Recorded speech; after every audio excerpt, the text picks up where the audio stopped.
You're listening to a 3CR podcast created in the studios of independent community radio station 3CR in Melbourne, Australia. For more information, go to allthews.3cr.org.au. Slavery is back. Welcome to a place where private business profit from a captive labour force, yet pennies are spent on medical services to a population in which the Indigenous, the poor and the mentally ill are overrepresented. Where isolation, humiliation and degradation are facts of life. Welcome to prison. It depends who's telling the story, I suppose. The prisoners would have one view, the people who work in the prison system would have another, and I think it's up to people to decide where the truth is. Give government propaganda and the media spin doctors the flick. And check out Doin' Time for news, views and tunes on prison issues from Guantanamo Bay to Christmas Island to prisons and detention centres everywhere. Every Monday at 4 p.m. on your community radio 3CR. We are still fired up and we're still talking about revolution. Hello and welcome to the Doin' Time show. This is 3CR Community Radio, 855 AM on the dial, streaming live on www.3cr.org.au. This is Marissa and I'll be taking you through until 5 o'clock this evening. This show is dedicated to asylum seekers and refugees, and we're going to be covering quite a bit of material today.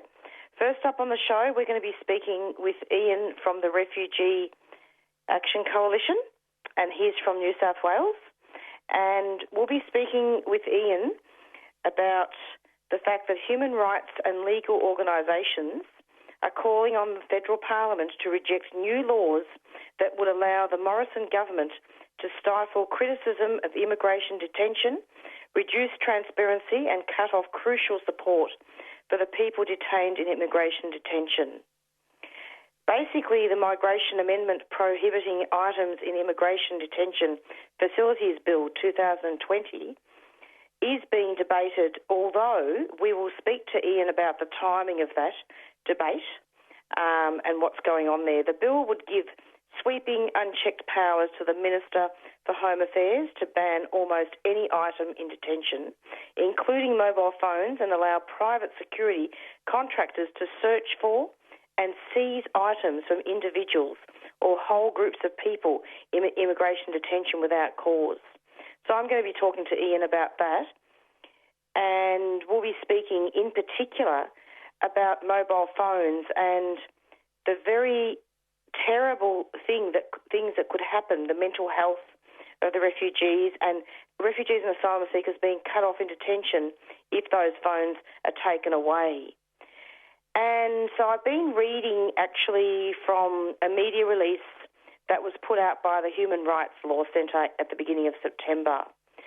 So, yeah, we'll be speaking to Ian shortly about that.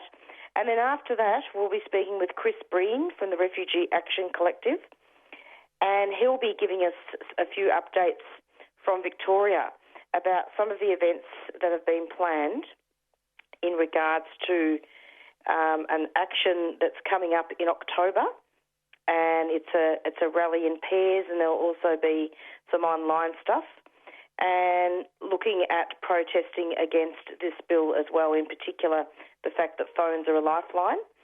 And I'll also be discussing with Chris an event that's coming up on Saturday at 2 o'clock. It's a Zoom meeting, and Melbourne Activist Legal Support is organising a fantastic event, actually, where there'll be a number of speakers. Chris will be one of these speakers, looking at the right to protest during the pandemic. And in fact, there are different ways to protest. There are safe ways to protest, and those things will be looked at. And also in terms of the fact that there is some crushing of dissent. So, yeah, coming up now will be Ian very, very soon. Hi, we're the Marindas, and you're listening to 3CR Community Radio 855 AM.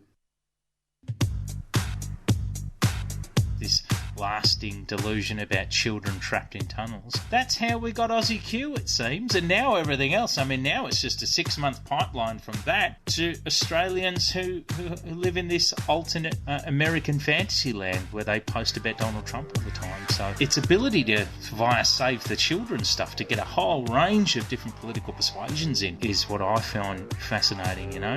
I talk a lot in the Aussie Q videos about how your auntie, she might not be that far right-wing now, but she might be quite left. She might just be a spiritual hippie type, but there's this broad appeal to things like Save the Children and Great Awakenings. There's almost a hippie-like quality to it, particularly when you tone down the whole MAGA element of traditional Q, and it's getting people in there. But Q is not just a conspiracy theory, is it? It is this conspiracy theory that is meant to drag you right after a few months. So your auntie's going to be talking about Make Australia Great Again in 6 months if she isn't right now. You're listening to Radical Radio 3CR.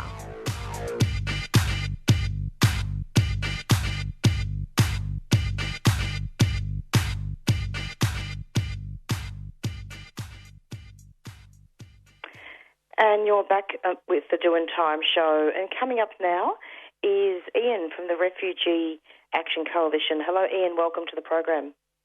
Yeah, hi, Marissa. And how are you bearing up with stage 4 restrictions?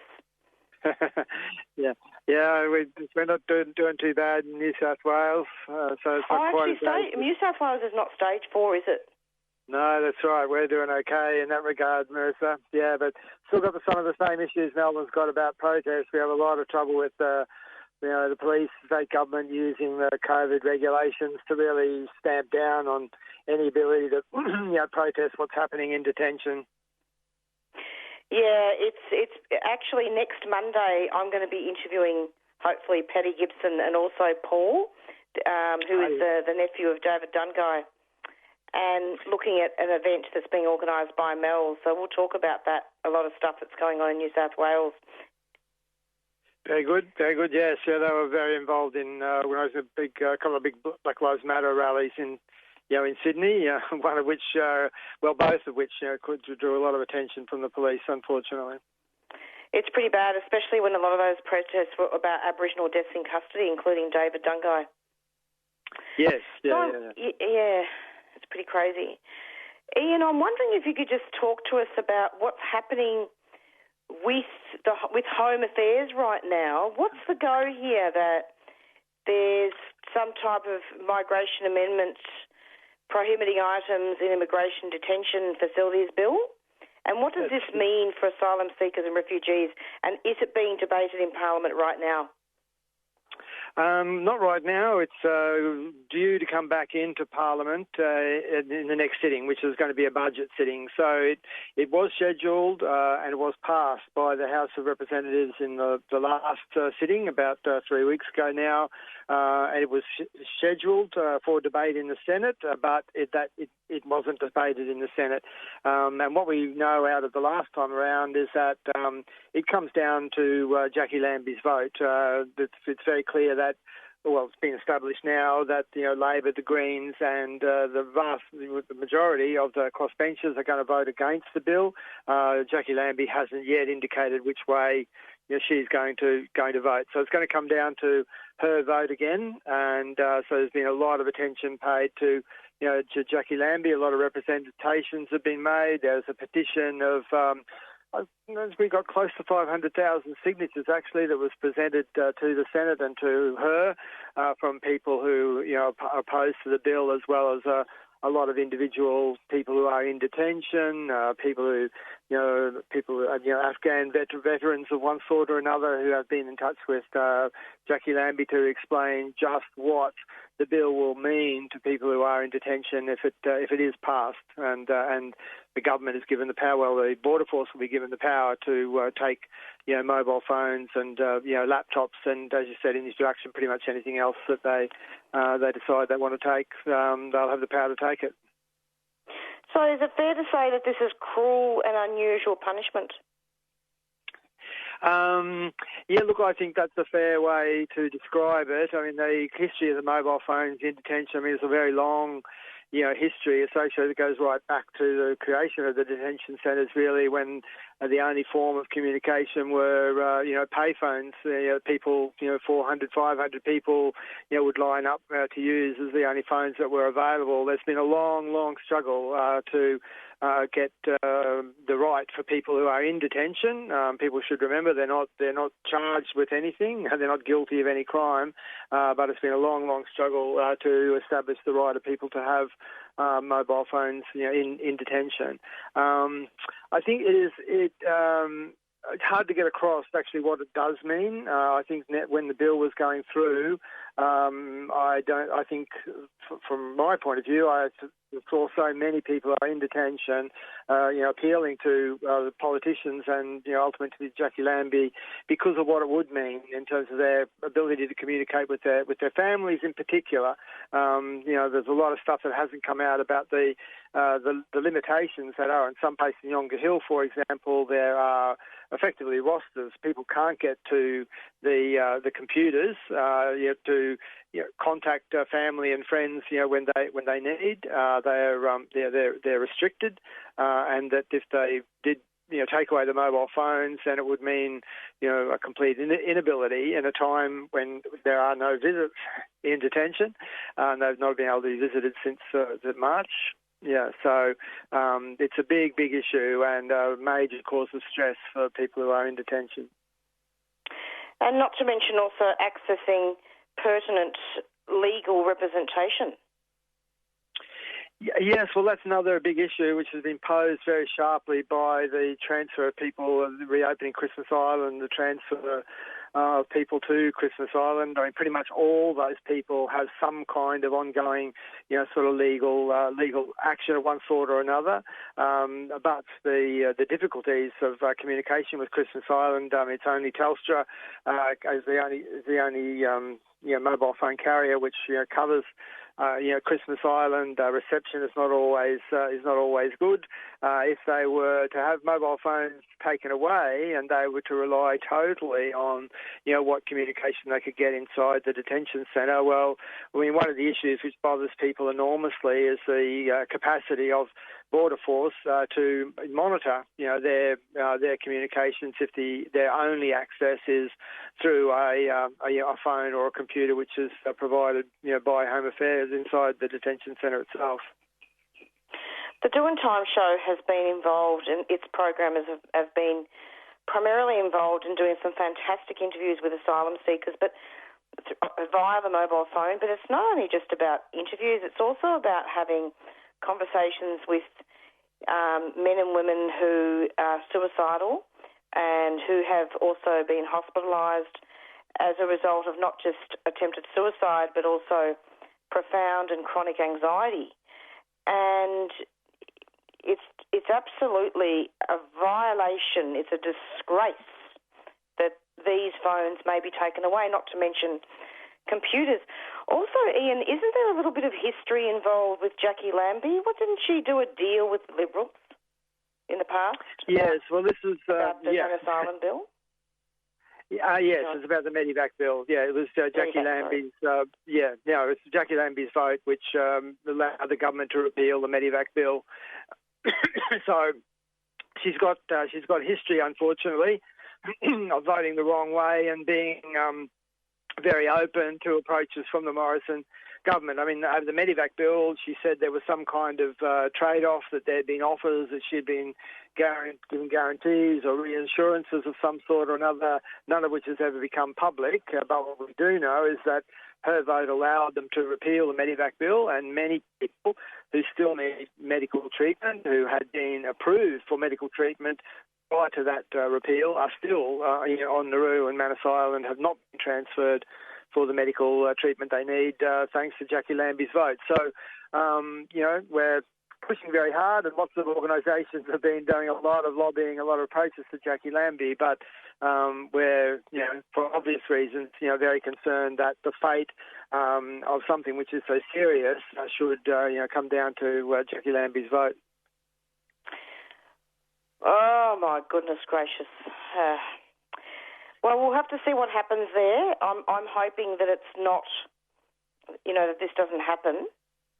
and we'll have to get an update on that. We're all hoping. I mean, there's certainly a lot of pressure, and there's a lot of people, in Tasmania, and unions for refugees themselves, and who have made it very clear to Jackie, that what the consequences will be for the mental health of people who are in detention, and also, their families. Many families, whether it's Iraq or Afghanistan or Iran, everywhere you've got real problems with what COVID and the effects of COVID on on families who are still stuck in places where they're facing persecution and danger anyway, with COVID on top of that, for the people who are in detention not be able to contact their families, to be cut off from that kind of connection. The damage would be extraordinary. Besides the fact, I just make this point, is that I think one of the things which motivates Home Affairs and Border Force is that it has been the phones inside the detention centres which have played such a big role in revealing the assaults and misbehaviour, the lack of adequate preparation for COVID, the lack of social distancing, the lack of PPE and so forth inside the detention centres, which seems to most people to be really the motivation for the Home Affairs Bill. It's got nothing to do. They'd like to talk about the numbers of sex offenders who are in detention and criminal elements who are in detention. I don't think really it's got anything to do with that. It's got everything to do with Home Affairs not wanting any kind of scrutiny of their behaviour inside those detention centres. And just quickly, because I know we need to wrap up soon, but in terms of Labor and the Greens, what's their position?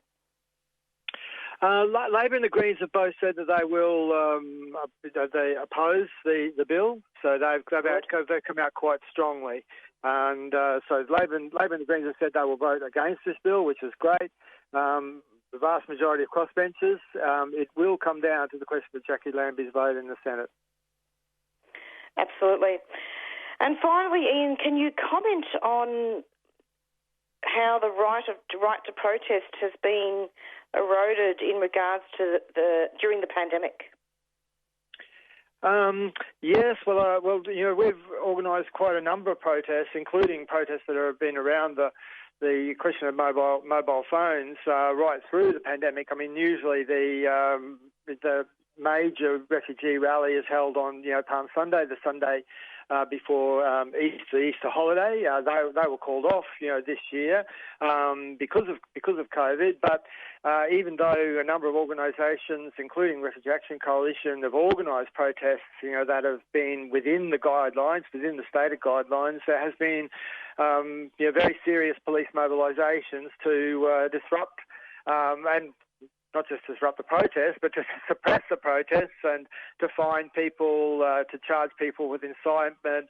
People, including myself, have got letters, indicating that the police were aware of my attendance at particular protests, and that I would be the subject of further surveillance should I be part of any protests in the future. So I think it's not just the Black Lives Matter refugees. We've seen unions, organising similarly. We're going to see climate protesters, over the next week, and all of the organisations have run up against the way in which the authorities are very clearly using, the COVID restrictions to try and stand, on the right to protest. I mean, I won't need to go into all those details, but it's just absurd, when you can have a situation, you can have thousands of people in stadiums for sport events in New South Wales.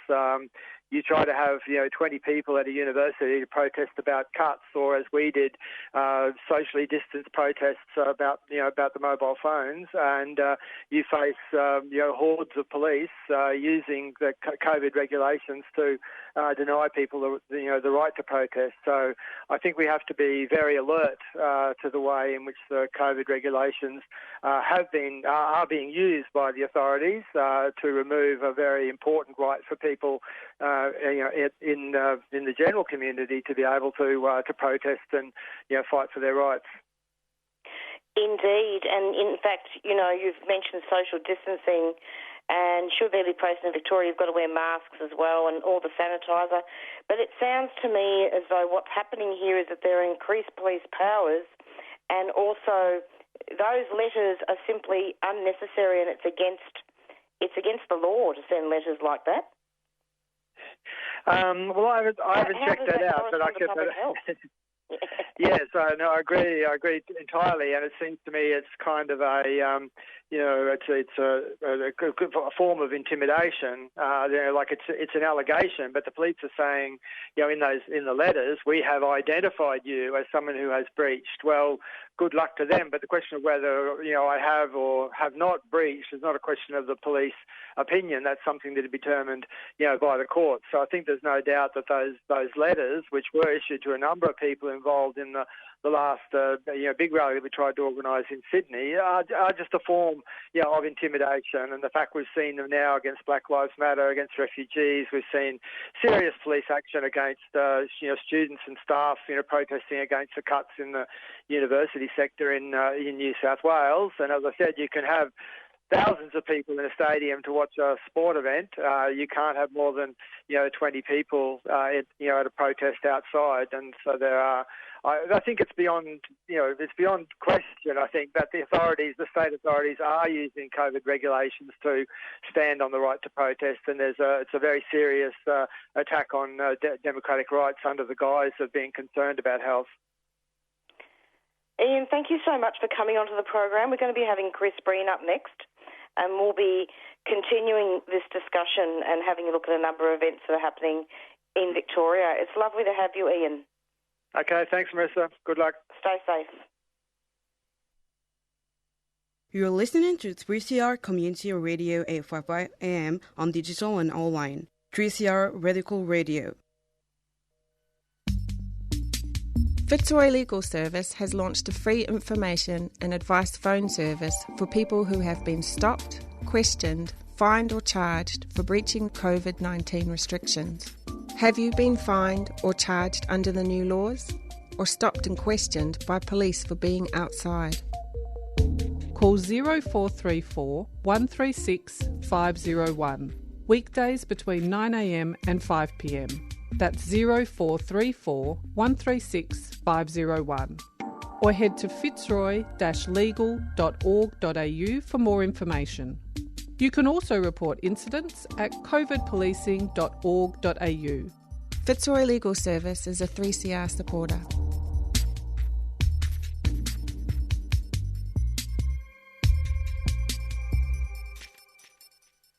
And you're back with the Doing Time show.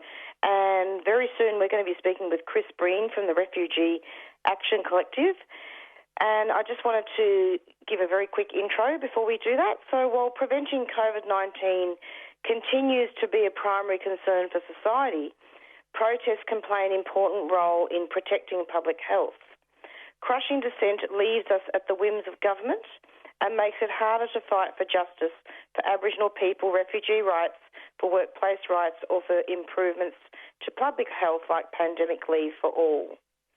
We're going to be speaking with Chris Breen shortly about a number of events that are coming up in Victoria, in Melbourne in particular, and we'll be continuing our discussion in regards to the possible bill that's coming through with these draconian proposed laws to stop mobile phones from being used by refugees and asylum seekers. And we'll also be looking at an event coming up that Melbourne Activist Legal Support is organising in regards to the right to protest. Hello, Chris. Welcome to the program. Thanks for having me on. Great to have you. Chris, I'm wondering if you could just start off talking about, what's been happening, and just talk about the action that's coming up in October for refugee rights. Okay. I was just listening to the last bit of Ian speaking. He's probably covered a lot of what's been happening with the phones, which are a lifeline for refugees, and it is the government trying to silence anything about coming out about conditions inside detention. Beirut wrote his whole novel and film on a mobile phone. In the early days of Madison Nauru, mobile phones had to be smuggled in to get stories out. So we've got a protest coming up on Saturday, October 3 and Sunday, October the 4th. It's going to be after restrictions are eased on September 28th, so it's going to be the first in-person protest for a while. We'll have within the guidelines, which is so anybody who lives within 5 kilometres of the Mantra Hotel in Preston, we're going to have protests in groups of 2 and space those out during the day so that there's, breaks between them. And we're going to start off with a media conference as well, because it seems at media conferences you're allowed to get more people to turn up at them. And the action is to highlight the bill that we want the vote to go against it. That the crime against refugees is just beyond words at this stage. 6 years offshore detained, over a year here, and now to have the last sort of lifeline to the outside world, it's going to crush people. And so, we're calling on Senator Lambie, whose, vote it will come down to reject the bill. And if you want to sign up for the action, you can do that on Facebook. So we're asking people who are participating to sign up so we can put people into pairs. And if you don't live within 5 kilometres of the Mantra, we're also going to trial a hologram protest. So some of those pairs will be getting images of people who are sent into us and projecting that as a hologram outside the Mantra Hotel. I imagine the 5 kilometre limit will not be lifted in the end of September. No, that seems unlikely. So the people who are in pairs are going to be within that 5 kilometre radius. And people who are outside the radius, we're asking them to send us pictures of themselves so they can be part of the protest. We can virtually project that onto the grounds outside the Mantra where refugees are being held. Yeah, it's really incredibly dangerous, isn't it, Chris? I mean, abuse does thrive behind closed doors, and honestly, these laws are really an attempt by the government to stop us seeing what's really going on in immigration detention, isn't it? It is. It's because of mobile phones that all sorts of stories have, gotten out. Some of the footage from the attacks that murdered Reza Barati, other incidents of people being beaten within detention. Even things like the lack of personal protective equipment, the hand sanitizers that are empty, the people crowded into tiny rooms, unable to, protect themselves from COVID-19. All of this has come out via mobile phones. It's also the case that phones are a lifeline more generally for refugees to talk to their families, to speak to their lawyers, to ask questions of advocates. It is abhorrent to think that they could be, taken. And obviously the bigger solution is just to let people out. It's way too long. That's it. Let people out indeed. And where's the evidence that these new powers are needed? There is no evidence whatsoever, absolutely none. What Peter Dutton and his mates have tried to drum up is the fact that they're now holding the so-called 501s in detention as well as refugees. These are people who've spent more than a year in jail. These are usually people who've grown up and spent their whole lives in Australia, but because of a law the Coalition passed, if they're not Australian citizens, they're liable to be deported. Even if they've been here, they're now 50 and they were born here and they've been here since they were 2. But if they aren't citizens, they're liable to be deported. And so they're trying to talk about criminals in detention, and that's why they're trying to talk about the need to take phones. But those people have served their time, and they should be released into the community along with anybody else who served their time in jail. There shouldn't be special laws based on people's visa status. Absolutely. And I believe also that there's an event organised by Melbourne Activist Legal Support on Saturday. Could you talk about that? Yeah, we've got two other events coming up. One that we're participating in with Melbourne Activist Legal Support,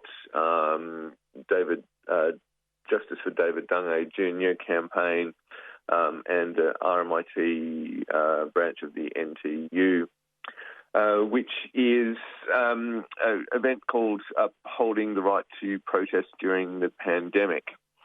And so there's Paul Silver, who's the nephew of David Dungay Jr., who was killed in jail, another death in custody. He'll be speaking. He was part of some organising protests which were banned, Black Lives Matter ones, in New South Wales. Sam Gibbard, who's the president of the RMIT Tertiary Education Union, who's fighting huge job cuts, and they've organised car convoy protests and other things. I'll be speaking, and Dr. Maria O'Sullivan, who is a senior law lecturer at Monash Uni, a human rights lawyer, will also be speaking about what we can do to restore the right to protest that technically we are supposed to have, but it's being taken away, and what we can do to ensure that protest, does happen, and that we are able to do everything from act in solidarity with refugees to address things like, the need for pandemic leave for all during the crisis. And in fact, refugee and Black Lives Matter protests have been banned, haven't they, in New South Wales and Queensland, despite there being no community transmission of COVID-19. Yeah, it's absolutely clear that the COVID-19 and health is being used as an excuse to crack down on the right to protest.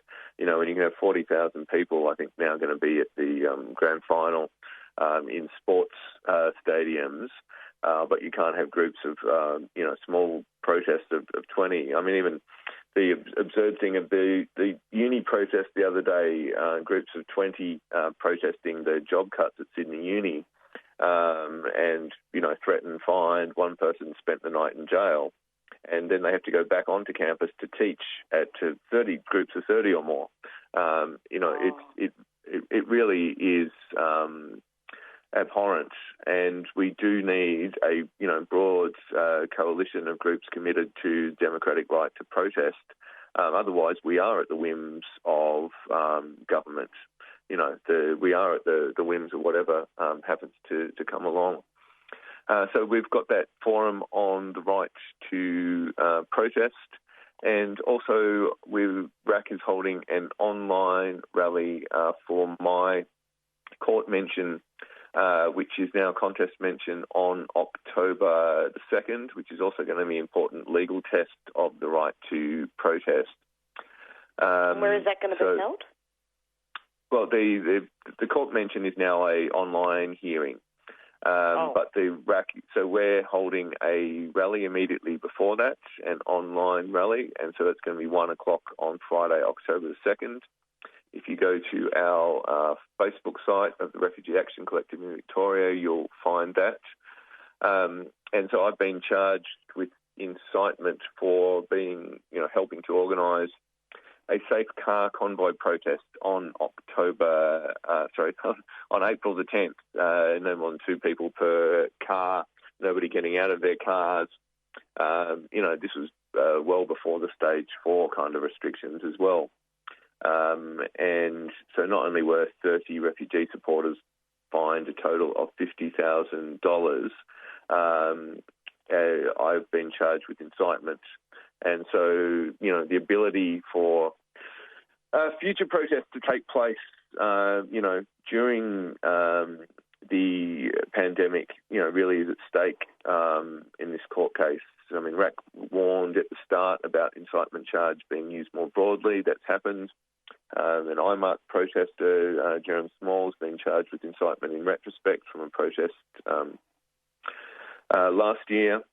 And if you look at the roadmap to ease restrictions, like even if there's no community cases and no transmission, the Andrews government is still only talking about public gatherings of 50 people, aside from sporting events, essentially suspending the right to protest indefinitely. And I do think that needs to be challenged. And when is he proposing, when's that roadmap happening for the 50 people? That is based on, I have to go back and look. So the next restrictions being lifted is on the 28th of September, which moves to having 5 people from 2 households less than 2 kilometres. And they're talking about after the 23rd of November, if there are no new cases for 14 days, which is quite a benchmark in the first case. And they're still saying even if there's no cases for 14 days, public gatherings of up to 50 people is the most that will be allowed. That's crazy, Chris. Yeah. So just so that listeners are aware, and also looking at the implications for protests, whether that be refugees or other campaigns. So does that mean that from the 28th of September, all going well, does that mean people can't have visitors, or that you can't actually be together inside or outside your home still? My understanding is if things go well, which they seem to have been doing, that from the 28th, yes, you can. It's up to 5 people inside or outside, but only from 2 households. So you can't have, say 3 people from 3 different households. It has to be 5 people from 2 different households, and the 5-kilometre limit still applies.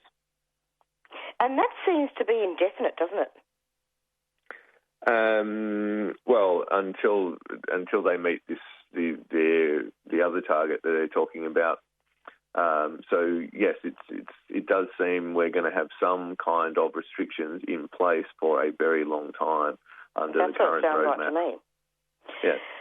So basically, that not only will it erode the right to protest, but also the right to assemble and the right to have meetings as well. In yes, person. it would affect all of those things. So we really do need to get together, lawyers and unionists and all people from all sections of the community, to talk about this. Absolutely. And I do think that we need. Unions have copped quite a few fines for holding various protests during the pandemic, but have been relatively silent about it. I do think they're going to need to start to speak up more about the democratic rights which are being eroded. I'd like to see sections of the Labor Party, Greens, speak out more on these issues. I've certainly received a lot of support from Fitzroy Legal Centre. Melbourne activist legal support has been, very good in taking up the question of the right to protest. But we need more people to understand what is at stake here, and rights which are taken off if we don't struggle for them, can be taken off in the longer term. So I think it's important for us to raise these questions now, and particularly for the refugees who've been protesting virtually every day inside detention, and it has made it harder to build the support outside. The refugee movement has been a street-based movement. There's been bits of industrial action, but it's by and large been a street-based movement. And we, have no intention of letting people struggle alone inside detention centres. These people need to be released. Indeed, they do. And finally, would you just be able to give listeners a little bit of an account of what the charge of incitement is? I know we have covered it extensively on the show, But it is always good to revisit this topic in case new listeners have tuned in. Incitement is essentially inciting somebody else or a group of people to do something. Usually it's used in terms of, incite to murder, you hire a hit person or something. It's rarely used in terms of protests and political issues, which it has been expanded to now. The last time it was used in that way was the case of the Oz Study 5 in 1992, when student protests ran up past police up Parliament steps, and 5 of the organisers were charged with incitement. They were found not guilty, and it hasn't been used since then. So it is important. In a bad way. It's setting a precedent. It also sets a possible precedent that can be used against anybody, against climate protesters, against Black Lives Matter protesters, against unions. Like at the moment, there's only a very narrow legal window through when unions can legally take industrial action. And if they were to do something outside that, it opens the prospect of union officials or organisers being charged with incitement. It is a very dangerous charge. In my case, the charge is incitement to break the health laws, which I'll be pleading not guilty to,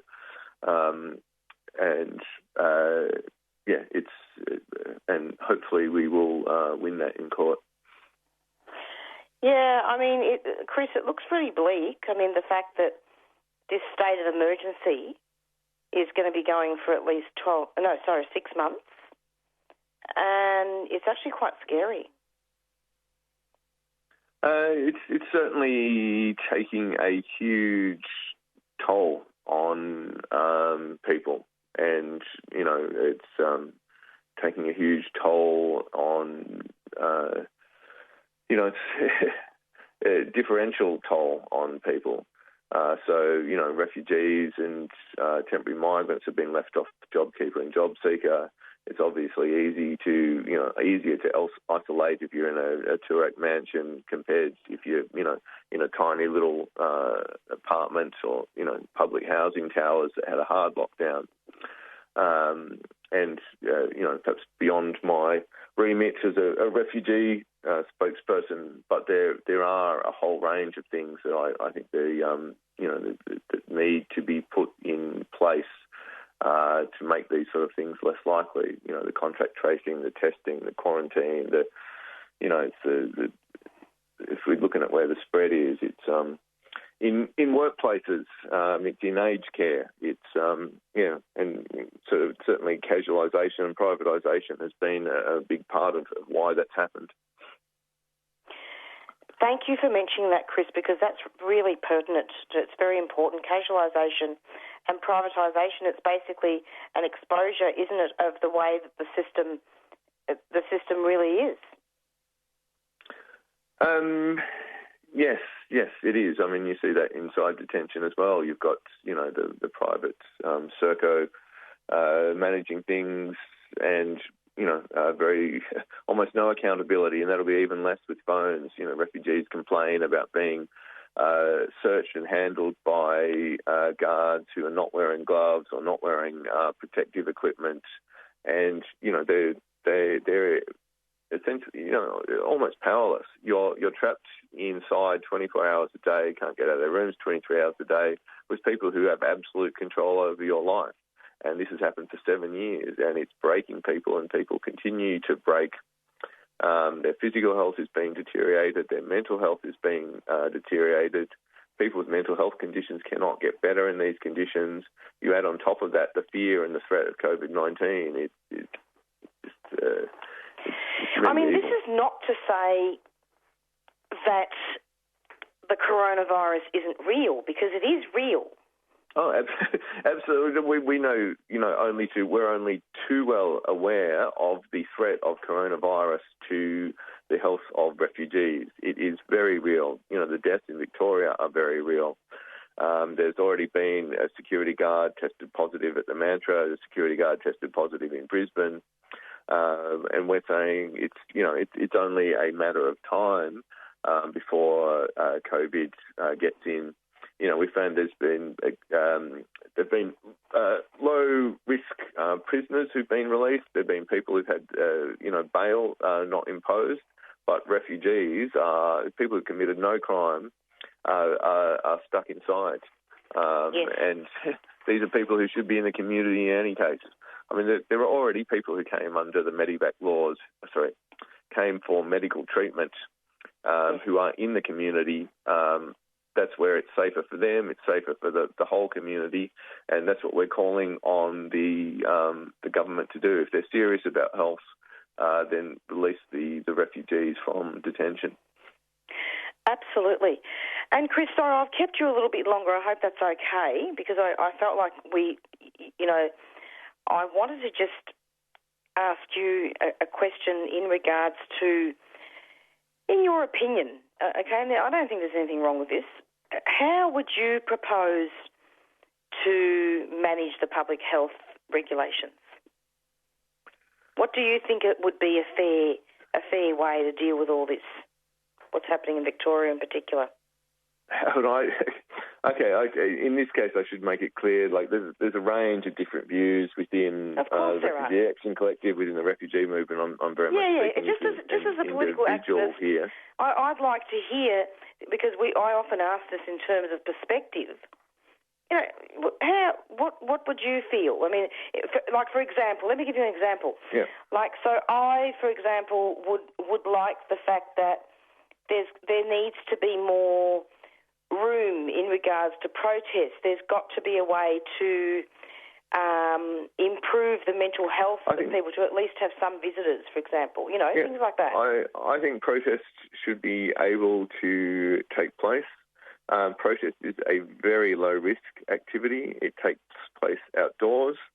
In the car convoy that we held, is almost zero risk. Yeah. But even the much bigger Black Lives Matter protests, which everybody wore a mask, there've been no cases of transmission from that protest. It's clear that the Black Lives Matter protest in the United States didn't lead to any uptick in transmission there either. It's inside for long periods of time at close quarters, where the risk of COVID-19 is the greatest. If I was managing public health, I would be putting more resources into the testing, so we're getting the results back within 24 hours, putting enough resources into the tracing to have proper, comfortable quarantine, not managed by outsourced security who had almost no training. I think you probably need some workplace redesign as well to make workplaces safer. And you need to do things like take aged care back into public hands. I mean, it's huge. I think it's 65% of the deaths have been in aged care homes. This is not something that people didn't know was happening. Go back to March, around the world, 40% of deaths were in aged care.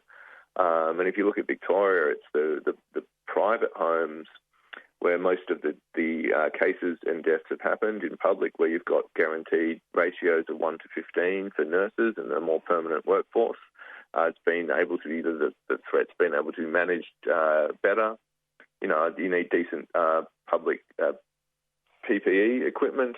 I mean, still today in the papers, you've got doctors and nurses saying they don't have adequate equipment. It's, when these basic things aren't happening, lockdowns are sort of last resort panic measure. That's exactly right, and quite draconian.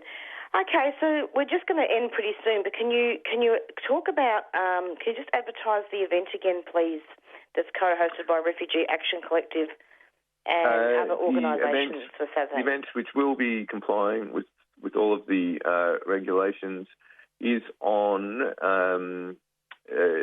October 3rd and 4th. The phones are a lifeline for the refugees. If you want to take part in that action, go to Refugee Action Collective Facebook page and register. Wonderful. And how do people register if they want to attend this Saturday for the online event organised by Mel? again, if they go to either the RAC Facebook page or the Melbourne Activist Legal Support Facebook page, or just, Google upholding the right to protest during the pandemic, you'll find the event, and there's an Eventbrite registration link on that page, and so people can register there. Chris, thank you so much for your time. It was great talking to you, and hope to see you sometime at one of these events. Thanks so much. Okay, thanks. Thanks. You're listening to 3CR Community Radio 855 AM. Visit the 3CR website at 3cr.org.au/podcast to hear the most recent recording from each show, or 3cr.org.au/streaming to listen live.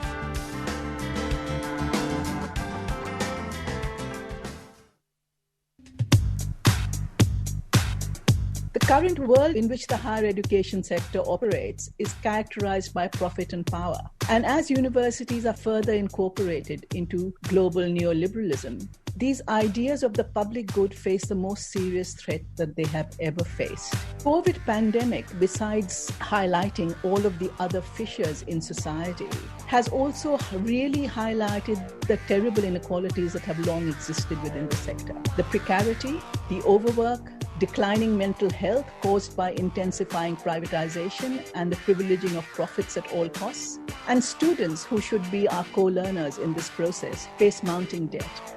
If this pandemic has done nothing else, it has shown us that this system in its current iteration is unsustainable. We have to organize and fight against it. There is no other way. There is no alternative, to quote somebody who shall remain nameless. You're listening to Radical Radio 3CR.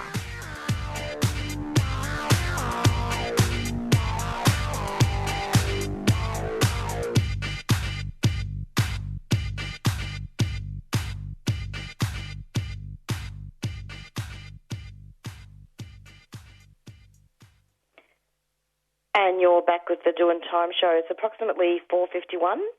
And I just wanted to thank our guests for coming onto the show. This show was dedicated, or is dedicated, to asylum seekers and refugees.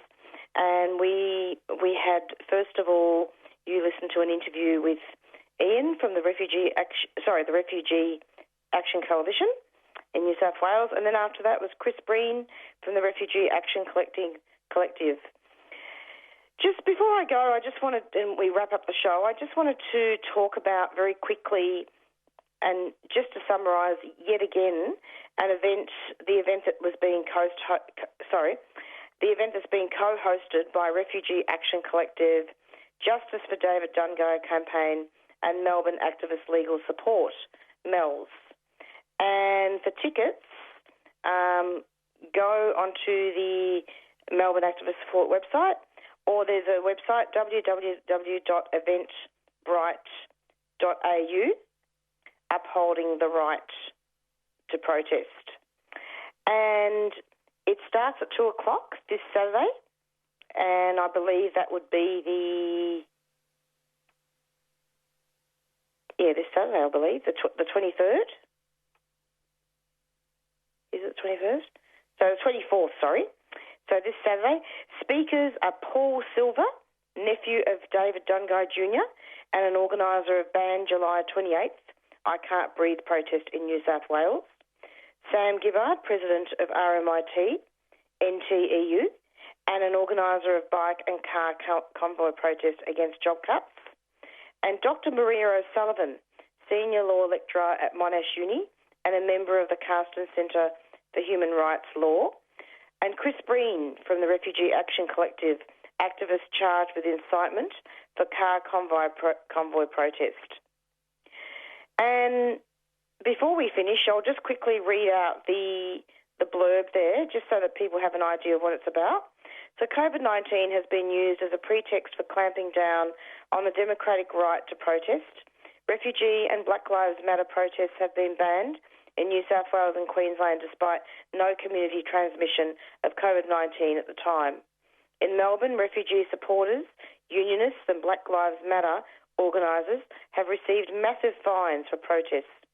Chris Breen, a Refugee Action Collective activist, has been charged with incitement for a safe car convoy protest, drawing attention to the risk of COVID-19 to indefinitely detained refugees. And then on October the 2nd, and we've talked all about this today, but I just wanted to draw attention to listeners one more time. October the 2nd, online hearing. As Mel's has said, the charge of incitement is a repressive tool that could easily be used preemptively against any protest organisers where police think a crime might be committed. That's a huge concern. The charge has now been used retrospectively against an activist involved in the protest against the 2019 IMARC conference, as well as against anti-lockdown conspiracy protesters. While preventing COVID-19 continues to be a primary concern, protests can play an important role in protecting public health. Crushing dissent leaves us at the whims of government and makes it harder to fight for justice for Aboriginal people, refugee rights for workplace rights, or for improvements to public health like pandemic leave for all. So do see if you can go along to some of those events and see what can be done there to learn more about how we can protect the right to protest. Okay, well, it's goodbye from Marissa. It's approximately 4:55, and we're going out now with our theme song, Black Fella, White Fella from the Rumpy Band. And sorry, I think it's the 25th of September, Saturday at 2 o'clock. It's this Saturday anyway. I'm kind of a little bit blank on the date at the moment, but it is definitely this Saturday for that event. So it's goodbye from the Doin' Time Show. Stay tuned every Monday from 4 to 5 for the Doin' Time Show. Bye.